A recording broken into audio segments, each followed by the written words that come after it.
Hello, good morning, my dear students. Myself, Karan Singh, IIT GATE, CSIR NET, IIR 40. You are once again most welcome in our channel Chemical Group.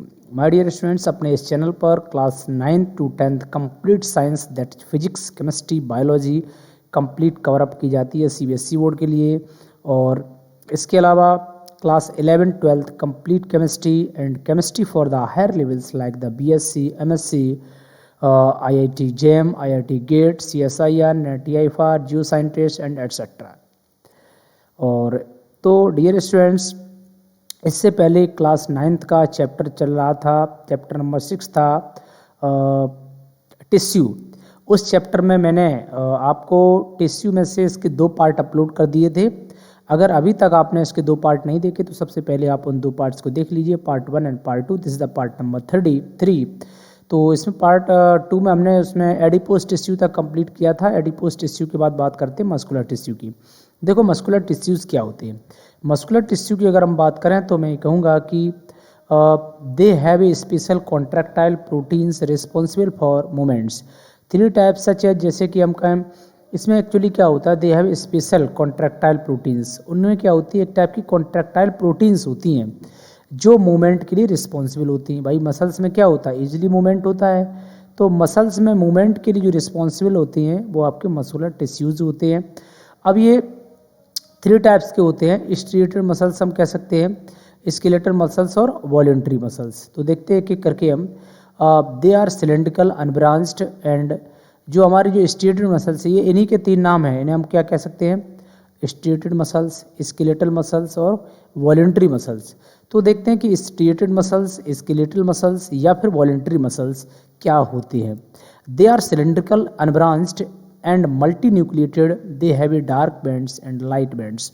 मतलब जो striated muscles हैं जिन्हें कि skeletal muscles या फिर voluntary muscles कहते हैं, ये जो है स्ट्रिएटेड होते हैं, और ख़ास बात ये सिलेंड्रिकल टाइप के होते हैं, साथ ही ये अनब्रांच्ड होते हैं, मतलब इनकी ब्रांचिंग नहीं होती है, सीधे सीधे होते हैं। तो और इसके अलावा they have dark bands and the light bands, और उनमें क्या होता है, डार्क और लाइट बैंड्स होते हैं, यानी कि बैंड के फॉर्म में प्रेजेंट होते हैं। इन्हें हम लोग स्ट्रिएटेड मसल्स कहते हैं, साथ ही साथ उन्हें वॉलंटरी मसल्स भी कहते हैं। इसके अलावा देखो सेकंड आते हैं अनस्ट्रिएटेड मसल्स। तो एक एक करके हमने, वो आपका हमारा फर्स्ट था और दिस द सेकंड हो जाएगा आपका। जैसे हमने आप बात कर दें कि मस्कुलर टिश्यू में स्ट्रिएटेड मसल्स, ये आपका फर्स्ट हो जाएगा। नंबर 1 है स्ट्रिएटेड मसल्स, या इसे हम स्केलेटल मसल्स या फिर इसको हम वॉलंटरी मसल्स भी बोल देते हैं। और सेकंड हमारा है अनस्ट्रिएटेड मसल्स। अच्छा, वॉलंटरी मसल्स का मतलब एक चीज़ और होता है कि जो मसल्स हमारे कंट्रोल में होते हैं, यानी कि हमारे ब्रेन के कंट्रोल में होते हैं, उन्हें हम लोग स्ट्रिएटेड मसल्स या फिर वॉलंटरी मसल्स बोलते हैं। इसके अलावा देखो अनस्ट्रिएटेड मसल्स या फिर स्मूथ मसल्स, या इन्हें हम इनवॉलंटरी मसल्स बोलते हैं। They are commonly called as the smooth muscles. तो इन्हें हम लोग जनरली जो है स्मूथ मसल्स के नाम से भी जाना जाता है, क्योंकि काफ़ी स्मूथ मसल्स होती हैं। हैविंग द नो स्ट्रिएशंस, इसमें कोई स्ट्रिएशंस नहीं होती। स्ट्रिएशंस मीन्स इसका मतलब है डार्क और लाइट बैंड्स। इनमें कोई किसी टाइप के बैंड प्रेजेंट नहीं होते हैं, ना तो लाइट बैंड होते हैं ना तो आपके डार्क बैंड्स होते हैं, ये एब्सेंट होते हैं। Commonly found alimentary canals, uterus, और ये जो अनस्ट्रिएटेड मसल्स हैं यानी कि स्मूथ मसल्स है, कहाँ मिलती हैं, ज़्यादातर एलिमेंट्री कैनाल में, ठीक है। इसके अलावा यूट्रस में, iris of the eye, and they are spindle shaped, involuntary in the nature. Involuntary nature means उनका जो कंट्रोल है वो अपने कंट्रोल में नहीं होता है, वो अपने आप क्या होती है। जैसे एक हमें एग्जाम्पल ले एलिमेंट्री कैनाल। एलिमेंट्री कैनाल जिसके थ्रू हम लोग फूड मटेरियल लेते हैं, खाना खाते हैं, तो का आप एक बार माउथ में जैसे ही गले में अगर खाना चला जाता है तो वो ऑटोमेटिक एक मूवमेंट होता है जिसे हम बोलते हैं पेरिस्टेल्टिक मूवमेंट। एक्सपेंशन कॉन्ट्रैक्शन इस तरह से होता हुआ फूड मटेरियल आपके स्टोमक तक पहुंच जाता है। तो इसी तरह से मतलब ये सब ऑटो कंट्रोल मतलब होते हैं, ये हमारे ब्रेन के अनुसार नहीं चलते, ये ऑटोमेटिक कंट्रोल होते हैं, यानी कि हमारे ब्रेन के कंट्रोल में नहीं होते हैं, तो इन्हें हम इनवॉलंटरी मसल्स कहते हैं। इसके अलावा देखो मैं बात करता हूँ कार्डियक मसल्स की। तो कार्डियक मसल्स में देखेंगे they are commonly called as a heart muscles. तो उन्हें हम लोग जो है क्या करते हैं, हार्ट मसल्स भी कहते हैं। They are commonly known as the heart muscles, ठीक है। कार्डियक मसल्स का एक दूसरा नाम जो है हार्ट मसल्स भी होता है। दूसरी बात, सिलेंड्रिकल होते हैं, ब्रांच्ड होते हैं, यूनिन्यूक्लिएट होते हैं, अनवॉलंटरी इन द नेचर। तो इसका मतलब समझे कि सिलेंड्रिकल, ये तो शेप पता चल गई कि सिलेंड्रिकल होती है। ब्रांच्ड, अभी आपने देखा था अनस्टेटेड मसल्स जो थे उनमें ब्रांचिंग नहीं होती, जबकि कार्डियक मसल्स में ब्रांचिंग होती है। और ये कैसे, यूनिन्यूक्लिएट। यूनिन्यूक्लिएट मीन्स समझते हैं आप लोग, यूनिन्यूक्लिएट मीन्स होता है कि ऐसे मसल्स जिनमें न्यूक्लियस केवल एक न्यूक्लियस होता है, उसे यूनिन्यूक्लिएट मसल्स बोलते हैं। और ये इनवॉल्यूंटरी नेचर, मतलब हमारे कंट्रोल में नहीं होते, ये अपने आप ऑटोमेटिक चलते हैं। भाई एक बात सोचो, हार्ट है तो कार्डियक मसल्स कहाँ, हार्ट में प्रेजेंट होती हैं, और हार्ट में प्रेजेंट होती हैं, हार्ट में बीटिंग होती है, हार्ट बीट कर रहा है, हृदय धड़कता है। तो जो हार्ट की बीटिंग होती है, हार्ट बीट अगर मतलब अपने कंट्रोल में हो तो हो सकता है कभी कभी हार्ट को बीट कराना ही आप भूल जाओ, और हार्ट को अगर जिस दिन बीट कराना भूल गए तो उस दिन समझ लो काम ख़त्म हो गया। तो इसी तरह से ये देखो स्पिंडल शेप की मसल सेल्स होती हैं, न्यूक्लियाई हैं, स्ट्रिएशंस हैं, तो ये कार्डियक मसल्स के शेप इस तरह से दिखाई गई है। इसके बाद देखो हम बात करते हैं नेक्स्ट आगे, ये आपका बी बना दिया गया, ये सी है, types A, striated muscles, smooth muscles, cardiac muscles. तो देखो ये अलग अलग हैं, पहले स्टेटेड मसल्स हैं, ठीक है, फिर स्मूथ मसल्स हैं। पार्ट जो ए है वो स्ट्रिएटेड मसल्स है, जो सबसे शुरू में पहला पढ़ा था पहले नंबर पर, ठीक है। ये जो है ना पार्ट ए, इसमें क्या होता है, स्ट्रिएटेड मसल्स है, इसको हम स्ट्रिएटेड मसल्स बोलते हैं, न्यूक्लियस होता है। स्ट्रिएटेड मसल्स इसे इसलिए कहा जाता है क्योंकि देखो ये देखो बैंड है इसके अंदर, ये देखो लाइट बैंड है, कुछ डार्क बैंड है, लाइट डार्क, मतलब ऐसे मसल्स जिसके अंदर क्या होते हैं, बैंड टाइप के प्रेजेंट होते हैं, स्ट्रिएशंस प्रेजेंट होते हैं, लाइट बैंड होते हैं, डार्क बैंड होते हैं, उन्हें स्ट्रिएटेड मसल्स कहते हैं। सेकंड आपका ऑप्शन था स्मूथ मसल्स, ठीक है। स्मूथ मसल्स में क्या होता है, देखो ये बिल्कुल कैसा होता है, स्मूथ होता है, और स्मूथ होने के साथ साथ आप देखेंगे कि इसमें जो है क्या होता है, ये एक तरह से ये आपका आइज़ वगैरह में प्रेजेंट होता है, इनवॉल्यूंटरी होता है ना, अपने कंट्रोल में नहीं होता है। तीसरा था कार्डियक मसल्स। कार्डियक मसल्स देखो इसमें कोई वैसे स्टेशंस लाइट और डार्क बैंड्स वगैरह नहीं होते हैं, तो ये आपके हार्ट में पाए जाते हैं। Unstriated muscles, smooth muscles, involuntary muscles को थोड़ा सा डिफाइन कर दिया गया दोबारा से। तो देखो unstriated muscles, smooth muscles, involuntary muscles क्या है, they are commonly called the smooth muscles having no striations. अगर पूछा जाए कि इनको हम लोग जो है ना अनस्ट्रिएटेड मसल्स को स्मूथ मसल्स क्यों कहते हैं, तो अगर सीधी सी बात है, इसके अंदर कोई भी स्ट्रिएशंस नहीं होते हैं, they have no striations. Striations means dark band और लाइट बैंड्स उनमें नहीं होते हैं। Commonly found in the alimentary canal, uterus, iris of the eye, ये मैंने एक बार आपको करवा दिया है तो इसमें आ गया है दोबारा से। कार्डियक मसल्स हो गया, they are commonly called the heart muscles, और यूनिन्यूक्लिएट होते हैं। नर्वस टिश्यू की देखो बात कर लेते हैं। नर्वस टिश्यू क्या होते हैं, the tissue respond to the stimuli, यानी कि नर्वस टिश्यू का मतलब ऐसे टिश्यू जो स्टिमुली को रिस्पॉन्स करते हों। स्टिमुली क्या होता है, स्टिमुली मीन्स हम कह सकते हैं कि अपने सराउंडिंग में कोई भी चीज़, anything in our surrounding towards which we respond, जिसके प्रति हम रिस्पॉन्ड करते हैं वो हमारे लिए क्या कहलाती है, स्टिमुली कहलाती है। जैसे कि एक बात सोचो, एकदम से आप बाहर अंदर कमरे में हो और एकदम से बाहर जाएं और ब्राइट लाइट हो तो आंखें एकदम से बंद हो जाती हैं, लाइट का रिस्पॉन्स लिया। इस तरह से और भी देखते हैं, जैसे मान लो प्लांट है, एक क्लोज रूम में एक थोड़ा सा होल कर दो तो ऑटोमेटिक देखोगे प्लांट की जो ब्रांचेज हैं वो उधर की ओर जाएंगी, क्योंकि ये लाइट यहाँ पर स्टिमुलस का काम कर रहा है, ठीक है। या मान लो आप बैठे हुए हैं और आपसे मतलब किसी ने अचानक से आकर के आपके हैंड पर हॉट प्लेट रख दी, तो आप एकदम से हाथ हटाएंगे बिना सोचे समझे, तो वो हॉट प्लेट आपके लिए स्टिमुलस हो गई। तो इस तरह से हम कह सकते हैं stimulus means any change in the environment towards which we respond is called the stimulus. The brain, spinal cord, nerves are the composed of the nervous tissue or neurons. A neuron consists of cell body, cytoplasm, nucleus, dendrite, axon, nerve ending. The neuron impulse allow us to move our muscles we want to respond to stimuli. तो ये definition थी nervous tissue के बारे में आएगी तो आप इस तरह से लिख सकते हैं। तो नर्वस टिश्यू जो होते हैं उसकी जो यूनिट होती है वो क्या होती है, न्यूरॉन होती है, ठीक है। और ये देखो न्यूरॉन का स्ट्रक्चर भी बना हुआ है, इसमें क्या होते हैं, नर्व एंडिंग्स होते हैं, डेंड्राइट्स होते हैं, स्ट्रक्चर आके फोटो वगैरह खींच सकते हैं इसको। देखो बीच में सेल बॉडी है, न्यूक्लियस, डेंड्राइट, एक्सन और नर्व एंडिंग्स। ये जहाँ पर नर्व एंडिंग्स आपको दिखाई दे रहे हैं ना, इन नर्व एंडिंग्स से क्या होता है, दूसरा वाला ये नर्व एंडिंग्स दिखाई दे रही है, इन नर्व एंडिंग्स से एक दूसरे न्यूरॉन सेल जो है उसके क्या होते हैं, उसके डेंड्राइट्स, दूसरी न्यूरॉन सेल के डेंड्राइट्स इसके साथ क्या होते हैं, इस तरह से कनेक्ट होते हैं, अटैच होते हैं। इस तरह से ये फिर से आगे की ओर बढ़ जाती है। इसके बीच में एक गैप होता है, उस गैप को हम लोग सिनेप्स बोलते हैं। इस बीच में जो गैप होता है उस गैप का नाम होता है सिनेप्स। तो इस तरह से या तो आपकी न्यूरॉन का स्ट्रक्चर हो गया, न्यूरॉन सेल बन गई। अब देखो तो ये न्यूरॉन लास्ट था, आप एनसीईआरटी में देखेंगे तो एनसीईआरटी के अकॉर्डिंग मैं चल रहा हूँ, तो ये क्वेश्चन आपका एनसीईआरटी का लास्ट क्वेश्चन था, लास्ट टॉपिक था न्यूरॉन। तो इसका मतलब हमने ये आपका कंप्लीट टॉपिक फिनिश कर दिया है। और अब देखो मैं बात करता हूँ कि क्वेश्चन आंसर की, ठीक है। तो आज आई थिंक मैं क्वेश्चन आंसर इन टेक्स्ट वाले कंप्लीट कर लूँगा, इसके बाद एक पार्ट और बना दूंगा, तो उसमें हम लोग एक्सरसाइज के क्वेश्चन आंसर भी कर लेंगे। तो जैसे थोड़ा सा फास्ट करेंगे। क्वेश्चन नंबर फर्स्ट है, इसको शायद दोबारा समझाने की आवश्यकता नहीं है। व्हाट इज टिश्यू, ये हम कई एक बार बता चुके हैं। कि टिश्यू क्या होता है? Group of cells similar in the origins and structure and they are specialised to perform a particular function like the muscle cells in our body form the muscles tissue that bring about body movements specific function. Meaning हम कह सकते हैं कि tissue क्या है? Tissue एक group of sales हैं जो हमारी बॉडी में एक पर्टिकुलर फंक्शंस को परफॉर्म करते हैं। तो टिश्यू क्या हो गए? टिश्यू हम कह सकते हैं जो group of cells which perform in our body, which perform a particular function in our body, जो हमारी बॉडी में एक पर्टिकुलर फंक्शंस परफॉर्म करते हैं, उन्हें हम लोग टिश्यू कहते हैं।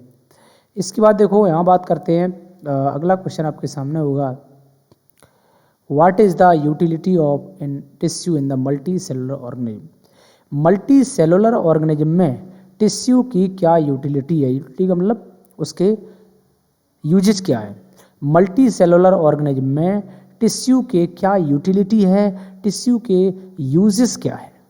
तो भाई सीधी सी बात है, अगर टिश्यू ना हो तो मल्टी सेलुलर ऑर्गेनिज्म, हम लोग जानते हैं कि हर एक ऑर्गन अपना एक पर्टिकुलर फंक्शन परफॉर्म करता है।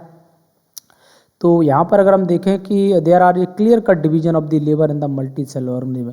मल्टी सेलुलर ऑर्गेनिज्म ऑर्गेनिज्म में जितने भी ऑर्गन्स हैं उन सभी का अपना एक पर्टिकुलर फंक्शन होता है।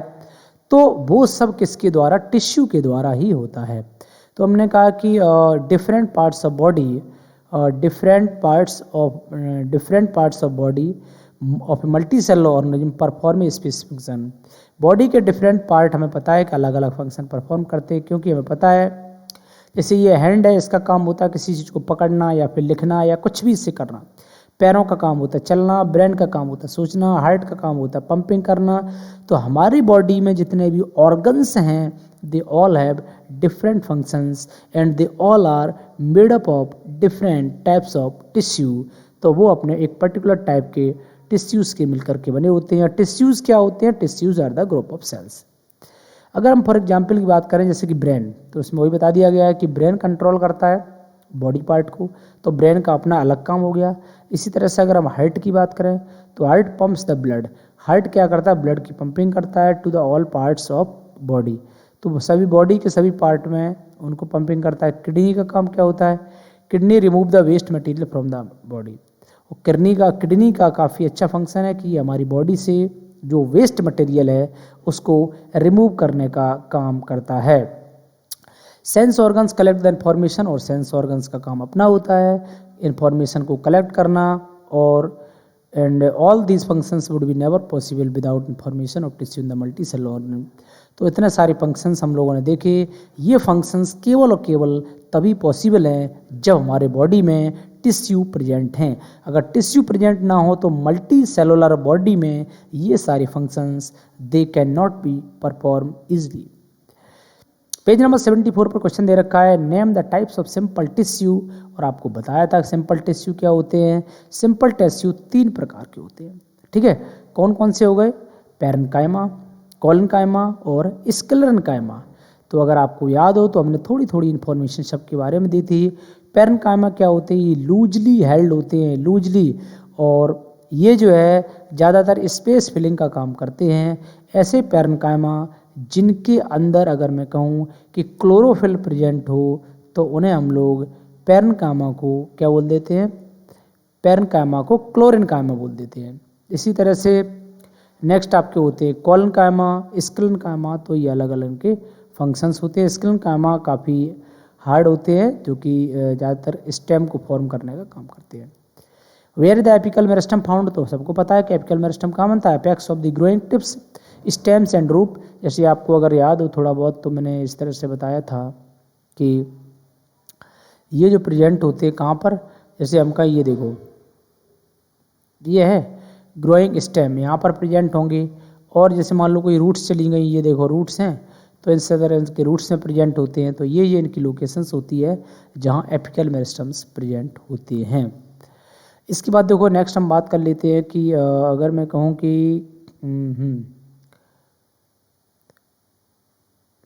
व्हाट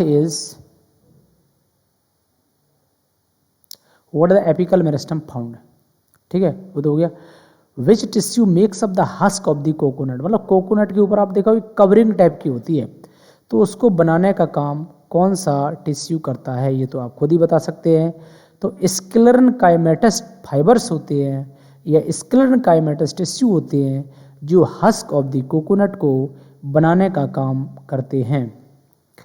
तो इस तरह से इसका आंसर हो जाएगा sclerenchymatous tissue, sclerenchymatous tissue fibre. What are the constituent of phloem, अब बात आती है कि फ्लोएम के क्या कॉन्स्टिट्यूएंट होते हैं। यानी कि सीधी सीधी बात का है तो फ्लोएम किससे मिलकर के बने होते हैं, ठीक है।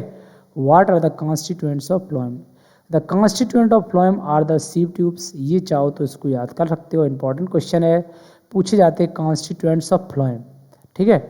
फ्लोएम के कॉन्स्टिट्यूएंट्स क्या होते हैं, तो आप कहेंगे यहाँ से देखो, नंबर 1 सीव ट्यूब्स, दूसरा नंबर 2 कंपेनियन सेल्स, तीसरा होता है सेल पैरेन्काइमा और चौथा होता है फ्लोएम फाइबर यानी कि बास्ट। तो ये 4 कंपोनेंट हैं जिनसे मिलकर के फ्लोएम बने होते हैं। इसी तरह से 4 कंपोनेंट से मिलकर के जाइलम भी बने होते हैं। तो फ्लोएम कौन का कंपोनेंट से मिलकर के, sieve tubes, companion cells, phloem parenchyma और फ्लोएम फाइबर से मिलकर के बने होते हैं। इसके बाद देखो पेज नंबर 78 पर क्वेश्चन दे रखा है ना, name the tissue responsible for movement of our body, यानी कि हमारी बॉडी के लिए रिस्पॉन्सिबल कौन से टिश्यू हैं, ठीक है। तो यहाँ पे हम कहेंगे मस्कुलर टिश्यू या फिर मसल टिश्यू ही हमारी बॉडी के लिए रिस्पॉन्सिबल है। और what does the neuron look like, कैसी दिखती है, ये न्यूरॉन का स्ट्रक्चर बता ही दिया है। ये स्ट्रक्चर न्यूरॉन का होता है, कैसी दिखाई देती है, इस तरह की दिखाई देती है। Give 3 features of the cardiac muscles, cardiac muscles के 3 फीचर बताने हैं, तो आप खुद ही बता सकते हो। जैसे कि cardiac muscles are involuntary muscles that is they don't work according to our will, under our will.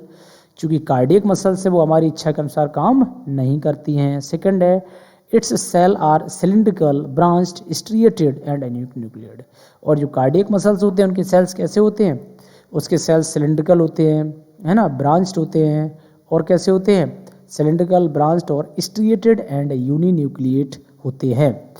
तो ये तो इस तरह से हो जाएंगे फीचर्स। और तीसरा था it shows the rhythmic contraction and the relaxation through the persons life, और जो कार्डियक मसल्स हैं उनमें रिदमिक कॉन्ट्रैक्शन रिलैक्सेशन होता है, ये लाइफ टाइम के लिए होता है, ऐसा नहीं है कुछ समय के लिए हो, क्योंकि ये जब कॉन्ट्रैक्शन रिलैक्सेशन जब तक होता है, ठीक है, और तभी तक समझ लो कि इंसान चलता है। इनका कॉन्ट्रैक्शन रिलैक्सेशन अगर बंद हो गया तो समझ लो कि इंसान का चलना भी बंद ही हो गया। नेक्स्ट क्वेश्चन है what are the functions of areolar tissue, ये हमने एक बार बता दिए कि एरियोलर टिश्यू के क्या फंक्शंस हैं। तो देखो एरियोलर टिश्यू ये काइंड ऑफ फिलर टिश्यू, मतलब इन्हें फिलर टिश्यू कहा जाता है। फिलर का मतलब ज़्यादातर स्पेस वगैरह अगर कहीं रहता है तो उनको भरने का काम कहते हैं, चाहे वो प्लांट में हो या एनिमल्स में। इन्हें एरियोलर टिश्यू क्या होते हैं, इन्हें हम फिलर टिश्यू कहा जाता है, इन्हीं स्पेस को फिलअप करने का काम करते हैं। Between the skins and the muscles around our blood vessels and nerve cells and also in the bone marrow, its functions are therefore to fill the space inside the organs। तो इसका function क्या हो गया, to fill the space, यानी कि space को भरने का काम होता है किसका, एरियोलर टिश्यू का, ठीक है। To help in the repair and maintenance, ये हमने बताया था डेफिनेशन में। एरियोलर टिश्यू क्या करते हैं, to help in the repair, है ना, किसी जैसे बॉडी की गाड़ी की रिपेयरिंग कराई जाती है, इसी तरह बॉडी की रिपेयरिंग के लिए टू फिल द स्पेस, है ना, हेल्प इन द रिपेयरिंग में maintenance near by the tissue और organs, to support and prevent the injuries to internal organs. और ये क्या करते हैं, इंटरनल ऑर्गन्स को भी सपोर्ट करते हैं। कौन से? Areolar tissue. तो ये तो फंक्शन हो गए एरियोलर टिश्यू के, इस तरह से आपने कर लिए होगी, नोट करते रहना साथ साथ में। तो आज हम इतना ही रखते हैं, एक्चुअली लास्ट क्वेश्चन तक हो गया। इसके बाद एंड के एक्सरसाइज क्वेश्चन बचे हुए, वो हम पार्ट नंबर 4 अपलोड करेंगे, तो उसमें करेंगे, क्योंकि वीडियो थोड़ा सा लेंदी हो जाएगा। तो डियर स्टूडेंट्स, अब हम आज के लिए इतना ही रखते हैं, और आप अपने चैनल पे कंटिन्यू बने रहिए, और लाइक करिए, शेयर करिए, और अपने फ्रेंड्स में सब्सक्राइब करिए। Thank you. जय हिंद, जय भारत।